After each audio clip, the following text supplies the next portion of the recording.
Hello guys! Hello Scorpio! Welcome dito sa aking channel, Scorpio.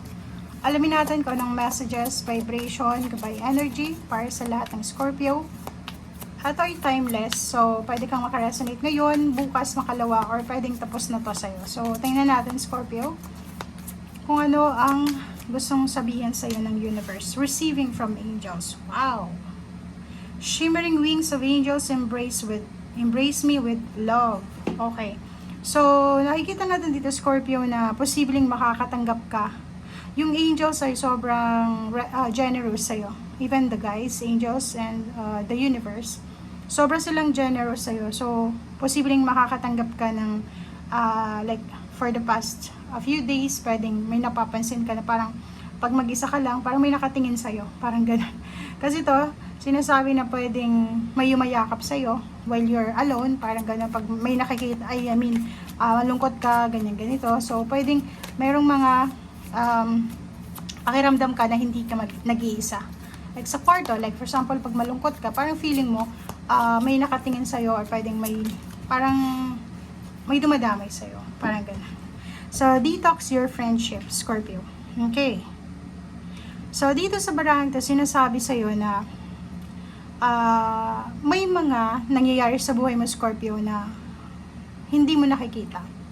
Like for example, pinag-uusapan ka, may mga connection ka na hindi maganda para sa spiritual mo, and at the same time sa physical or sa emotional.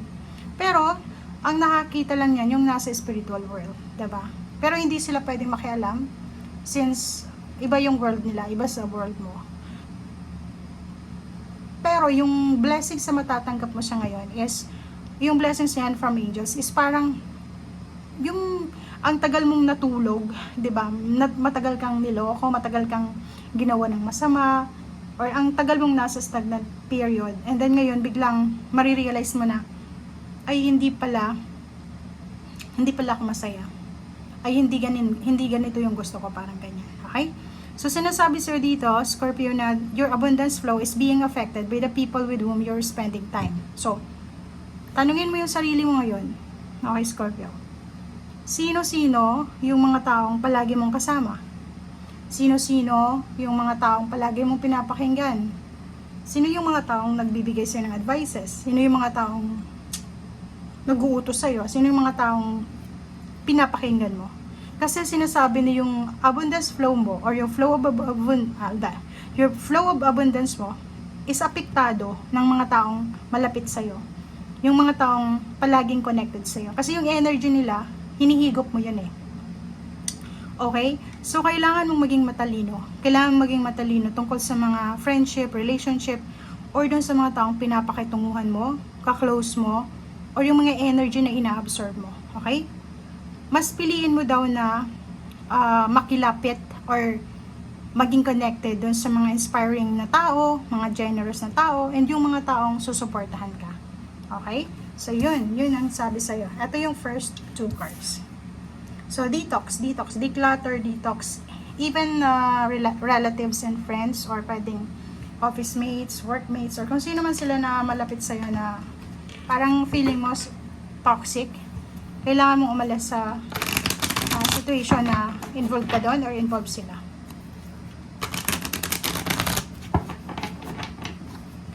Okay.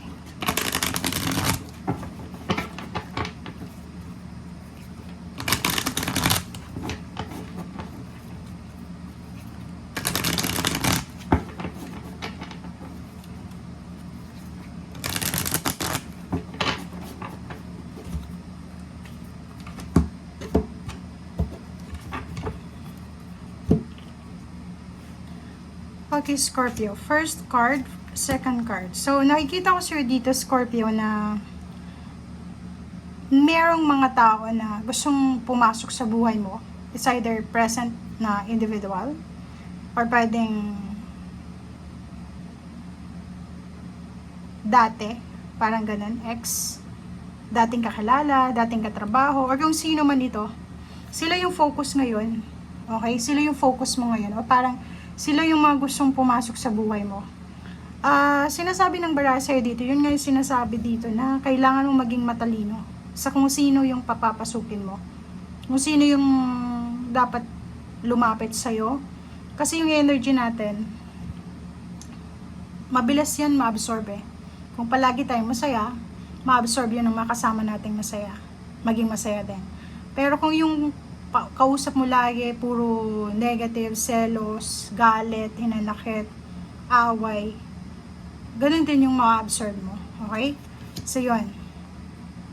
Two of Cups and King of Wands. Iniwasan mo din yung sobrang pag-romanticize ng past, 'di ba? Yung mga nakaraan. Make sure na bawasan mo yung sobrang pag-entertain ng mga past person mo, okay? Kasi, 'di ba? Alo ba si Cinderella? 'Di ba? Kaya nga siya nagkaroon siya ng prinsipe kasi hindi niya binalikan yung shoe niya, 'di ba? Kung binalikan niya 'yon, hindi siya naging prinsesa. Hindi siya nakapag-asawa ng prinsipe. Ganun lang 'yun. So, wag mo nang balikan yung nakaraan. Move forward. Okay, yung sinasabi. Okay. So, nakikita ko siya dito na sa relationship mo, like intimate relationship, kailangan mong trabahuin siya. Okay? Ibig sabihin, trabahuin mo siya kasi may hindi stable eh. Yung relationship mo dito parang ikaw yung mahirap magsalita dito kasi di ba parang baka sabihin nila ganyan ganito. Parang ikaw yung ikaw yung one-sided love siya. Parang ganun. Parang one-sided or pwedeng pareho ko yung nagmamahalan pero ikaw yung tumatrabaho. Parang ikaw yung tagapasa ng obligasyon. Yan mo to. Ang dami mong responsibilidad. Ang dami mong like kahit sa trabaho, if may trabaho kayo sa loob ng company or sa loob ng trabaho, kayo yung inaasahan. Parang hindi gagalaw yung negosyo or yung company kung hindi kayo gagalaw. Parang gano'n. So, relationship, ganun din eh. Parang gano'n, hindi kayo makakilos kasi hindi kayo makapagbakasyon, hindi kayo makapag-file ng leave kasi ikaw yung inaasahan eh. Kailangan na andyan ka lagi. Okay. Isang napakagandang balita regarding money. Ang posibleng parang magagamot niya. So, like for example, mayroon kang mga emotional problems, mayroon kang mga pain na nararamdaman, hinanakit ba? Like for example, may hinanakit ka sa asawa mo, sa boyfriend, girlfriend, sa parents, sa siblings. Galit ka eh. Tapos, pwedeng makatanggap ka ng offer of comfort through material things, money. So, tangible. So, pwedeng yun, may mga kaaway ka, like kaaway mo yung parents mo, or yung siblings, or relatives, and then kailangan mo ng pera. So, pwedeng pautangin ka nila. So, pwedeng yun yung maging way para magkaayos-ayos, para matapos na yung issue emotionally, or kung ano man yung recovery na kailangan. Okay. So, dito din, sinasabi na, financially, sinasabi dito na may iba sa inyo na pwedeng nawalan ng trabaho, nawalan ng negosyo, nasira yung foundation, plano. Like, ang dami-dami mong plano, tapos biglang nasira siya. And, luckily, may 10 of coins dito. Ibig sabihin, gumagawa ka ng paraan. Like, for example, ang dami mong utang, marami kang obligations nga, duties, responsibilities. Pero, luckily, may paparating na opening of portal sa iyong buhay, sa usaping money. So, ibig sabihin, recovery talaga siya. It's either emotional recovery or pwedeng recovery siya financial. Na yun nga yung sinasabi sa'yo dito na posibleng magsimula. And pala sa buwan, punong-puno ng power to eh. Empowerment is fire sign energy. So kung ano man ang parating na to, like yun nga, recovery. Pwedeng makautang ka ulit sa either banko or sa ano man na lending na company. Or pwedeng yung iba sa inyo dito makatanggap ng lump sum of money. And pala sa buwans, yung personal life is posibleng mapupuno siya ng pagmamahal, excitement, joy, happiness, prosperity, love, parang ganun. So, nakikita natin dito na on the way ka na para doon. So, be careful lang kasi yung Palace of Swords dito sa ilalim is if single ka or in a relationship, posibleng maraming papasok sa buhay mo na mag-o-offer ng love, mag-o-offer ng friendship, mag-o-offer ng assistance, ng support. Yun yung sinasabi sa'yo dito na yung abundance flow, na ito siya.